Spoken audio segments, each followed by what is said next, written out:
Hello friends, இப்போ நம்ம தக்காளி சாதம் எப்படி செய்யலான்னு பார்ப்போம் என்னோடய ஸ்டைலில். வாங்க, அதுக்கான தேவையான பொருட்கள்லாம் பார்க்கலாம்.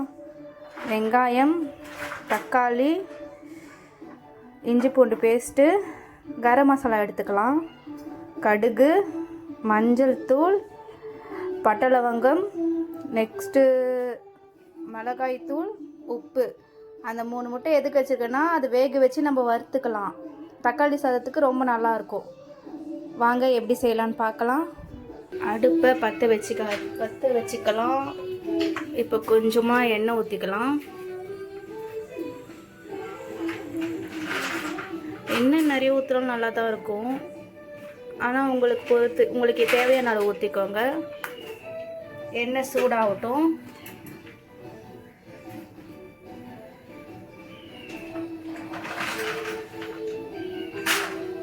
இப்போ நம்ம பட்டை லவங்கம் எல்லாம் போடலாம். சோம்பு, பட்டை லவங்கம் எல்லாம் போட்டுடலாம்.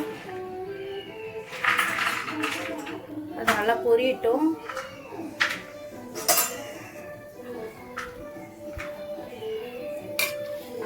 நம்ம நல்லா இது பண்ணிக்கலாம், கலந்து விட்டுக்கலாம். நல்லா பொரியணும். தீஞ்சு போயிடக்கூடாது. கறிச்சா நல்லா இருக்காது. ஸோ வெயிட் பண்ணுவோம். இப்போ லைட்டாக கடுகு போட்டுக்கலாம். லைட்டாக, நிறையலாம் போட வேணாம், கொஞ்சமாக போட்டுக்கலாம்.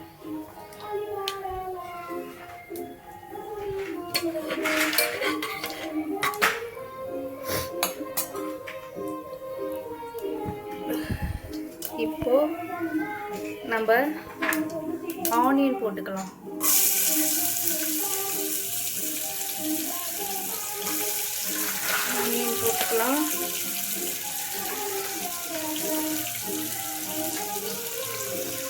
ஆனியன் போட்டாச்சு. அது கூடவே நம்ம இஞ்சி பூண்டு போட்டுக்கலாம். இஞ்சி பூண்டு பேஸ்ட் போட்டுக்கலாம்.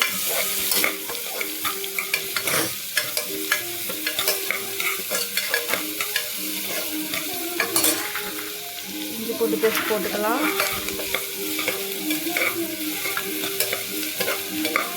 இப்போ லைட்டாக மஞ்சத்தூள் போட்டுப்போம். மஞ்சத்தூள் லைட்டாக போட்டுக்கலாம்.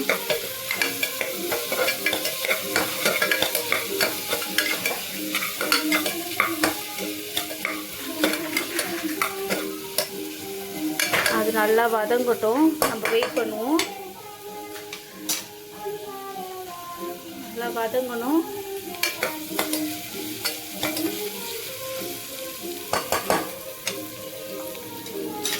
வெயிட் பண்ணுவோம். இப்போ நல்லா வதங்கிடுச்சு. இப்போ நம்ம தக்காளியை போட்டுக்கலாம். தக்காளியை போட்டுக்குவோம்.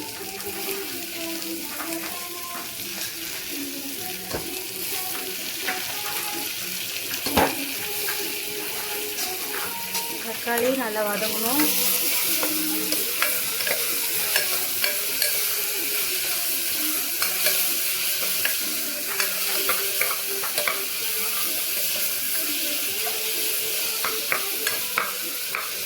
நல்லா வதங்கட்டும்.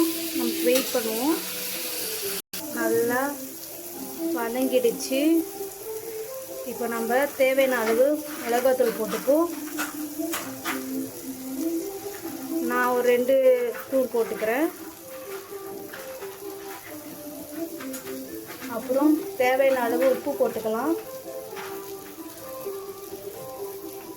தேவையான அளவு உப்பு.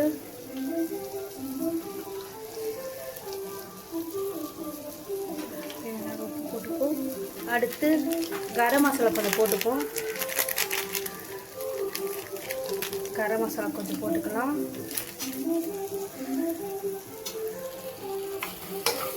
நல்லா கலந்து விட்டுக்கலாம்.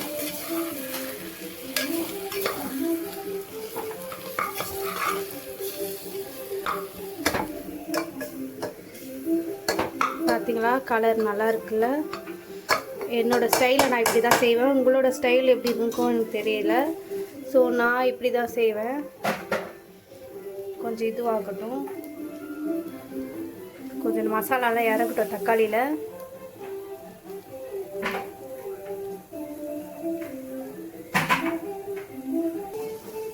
நல்லா இருக்குது கலரு. இப்போ நம்ம இது கூடவே அரிசி போட்டுக்கலாம். ஒரு 1 ஹவர் ஊற வச்ச அரிசி இது. 1 ஹவர் ஊற வச்சுருக்கேன். ஊற வச்சு போட்டால் நல்லாயிருக்கும், சூப்பராக இருக்கும். இப்போ நம்ம கலந்து விட்டுக்கலாம். நான் 1 டம்ளர் அரிசி எடுத்திருக்கேன். 1 டம்ளருக்கு 2.5 கிளாஸ் ஊற்றிக்கலாம். நல்லா கலந்து விட்டுக்கலாம். இந்த டம்ளரில் தான் நான் அரிசி எடுத்தேன். ஸோ நம்ம 2.5 கிளாஸு தண்ணி ஊற்றிப்போம்.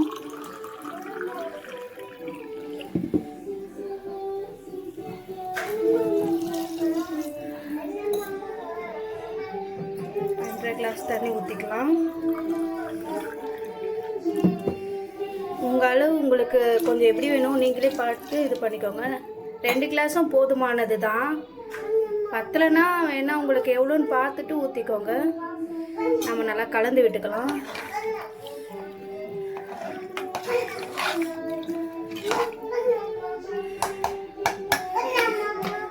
நம்ம மூடி போட்டு ஒரு 3 விசில் விடலாம். 3 விசில் விட்டுட்டு நம்ம பார்க்கலாம் திறந்து. அதுக்குள்ளே நம்ம முட்டை வேக வச்சு வறுத்துக்கலாம். ஓகேவா? முட்டை எடுத்து வேக வச்சுக்கலாம். நம்ம வேக வச்சுக்கலாம்.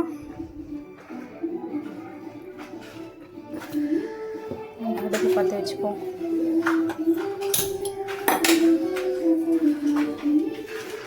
முட்டையை வேக வச்சுக்கலாம். அடுத்து நம்ம அதுக்கு தேவையான மசாலா நம்ம வறுக்க போகிறோம் இல்லையா? ஸோ நம்ம முட்டைக்கு மசாலா ரெடி பண்ணிப்போம். மிளகாத்தூள், அப்புறம் லைட்டாக மஞ்சத்தூள், அப்புறம் கொஞ்சமாக உப்பு எடுத்துக்கலாம். லைட்டாக தண்ணி ஊற்றிக்கலாம். லைட்டாக ஊற்றிப்போம்.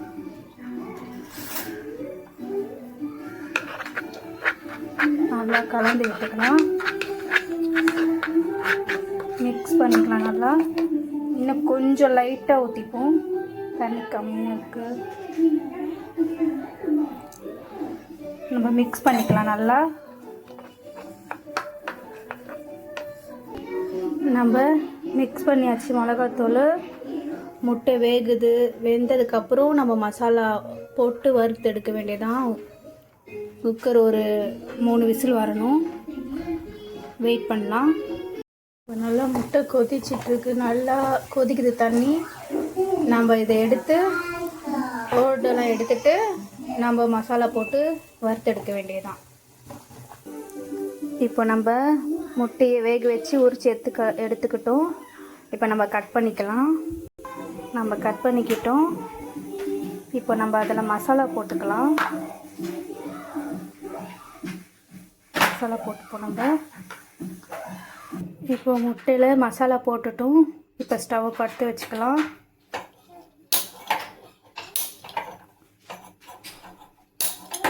பற்ற வச்சு அடுப்பில் தோசைக்கல் வச்சுக்கலாம். நம்ம எண்ணெய் ஊற்றிக்கலாம். தோசைக்கல்லில்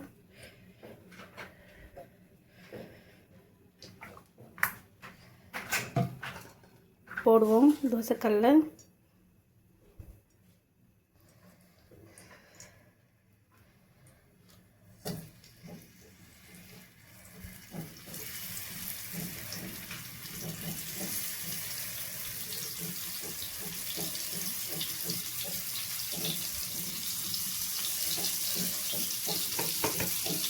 நம்ம கொஞ்சம் லைட்டாக எண்ணெய் அப்படி இது பண்ணுவோம்.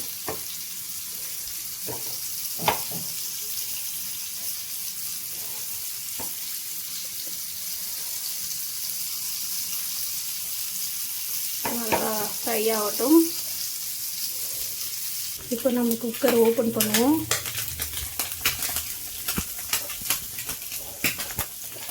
நம்ம தக்காளி சாதம் ரெடி ஆகிடுச்சு. நம்ம லைட்டாக கலரி விட்டுப்போம்.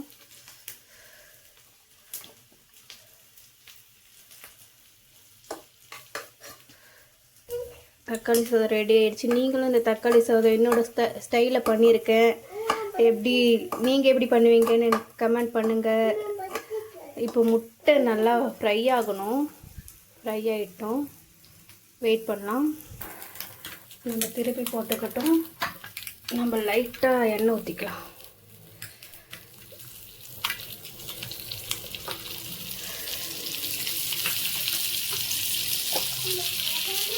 நல்லா இதுவாகட்டும்.